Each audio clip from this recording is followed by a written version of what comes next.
Welcome to The Explainer. Today, we're cracking open the rulebook that governs pretty much every single purchase you make. We're talking about the Consumer Rights Act 2015, and honestly, it's a crucial piece of law that's all about putting power back into your hands. By the end of this, you're going to be a much more confident and informed consumer.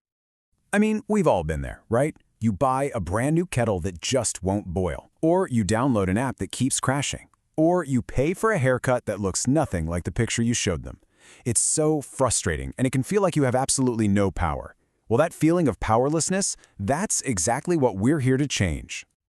This right here is your official shield. The Consumer Rights Act 2015 took this tangled mess of old laws and pulled them all together into one single place. It's your definitive guide to what you're entitled to when things go wrong. So let's break down exactly what that guide says. To get a really firm grasp on this, we're going to break it down into 5 key areas. First, we'll look at who this law actually covers. Then, we'll dive into your specific rights when you buy physical goods, digital content, and even services. And finally, we'll learn how to spot and challenge those unfair terms that are so often buried deep in the fine print. Okay, before we get into all the specifics, we need to understand the language of the Act.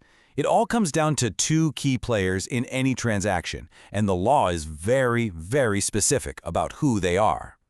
So here's the crucial point. The Act protects you, the consumer, when you're making a personal purchase. If you buy a laptop or watching movies at home, you're a consumer. But if you buy that exact same laptop for your graphic design business, the rules change. The trader, well, that's simply the business that's selling to you. And what's really powerful here is that the law automatically assumes you are a consumer. The burden of proof is on the trader. If they want to argue you're a business, they have to prove it, not you. This is a huge power shift that strengthens your position from the very start. All right, let's start with the most common transaction out there, buying physical goods. This covers everything from a toaster to a car, and the Act sets a fundamental standard for every single one of these items. The law uses this simple but really powerful phrase: goods have to be of satisfactory quality. But what does that actually mean? Well, it's basically a checklist. Fitness for purpose means a waterproof jacket has to actually keep you dry. Appearance and finish means it shouldn't show up or scuffed. Freedom from minor defects covers all those annoying little faults that just scream poor quality. And durability is a big one. You'd expect an expensive washing machine to last longer than a budget one, right? It's all about what a reasonable person will consider acceptable for the price they paid. So what happens when something is faulty? The Act gives you a really clear path for getting it sorted, and it starts with a very powerful initial window. For the first 30 days, you have what's called the short-term right to reject. If the product is faulty, you can return it for a full refund. Simple as that. After that 30-day window, the dynamic shifts just a bit. You have to first give the trader one opportunity to either repair or replace the faulty item. If that fails, or if it's impossible or just causes you a huge inconvenience, only then can you move to the final step, the right to a price reduction or a final right to reject for a refund. It's a logical, step-by-step system designed to be fair. Of course, these days we buy a lot more than just physical things. The 2015 Act was actually groundbreaking because it was the first time UK law properly got to grips with our digital lives, setting out clear rights for all the content we download and stream. This is such a crucial update. Just like with a physical product, the Act makes sure that the things we can't physically touch, the apps, subscriptions, and downloads we pay for, are protected just as robustly. The Act defines digital content very broadly, so it's not just about software you download and own. It covers in-app purchases, movie streaming subscriptions, audiobooks, basically any data you pay for that's supplied in a digital format. And just like with physical goods, the same core principles apply. Your digital content has to be of satisfactory quality, fit for its purpose, and as described. A key addition here is safety. If you download software that infects your computer or damages your phone, the trader is responsible for that damage. The remedies are also similar. The trader gets one chance to repair or replace the faulty content, and if they can't, you're entitled to a price reduction. Okay, now let's talk about services.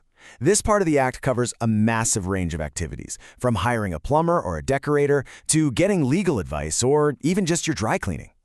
The cornerstone of your rights for services is this simple but powerful standard. Any service has to be carried out with reasonable care and skill. This just means the provider must perform to the standard of a competent professional in their field. A mechanic shouldn't leave your car in a worse state, and a caterer should deliver the food you agreed on.